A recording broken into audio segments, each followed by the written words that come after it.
আজকে আমরা শিখব কিভাবে ১ থেকে ১০ পর্যন্ত লিখতে হয় সুন্দর করে। তো শুরু করি। এখন আমি লিখব ১। তো লিখলাম, এবার লিখব ২। তারপরে লিখব ৩।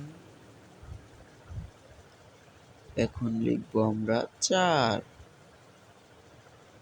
৪ লিখছি, এখন লিখব ৫। ৫ এর পর লিখব ৬। এরপর লিখব ৭। ৭ এর পর লিখব ৮।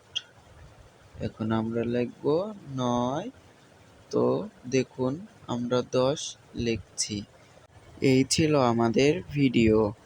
যদি ভিডিওটা ভালো লাগে অবশ্যই সাবস্ক্রাইব করে পাশে থাকা বেল আইকনটি অন করে দিন।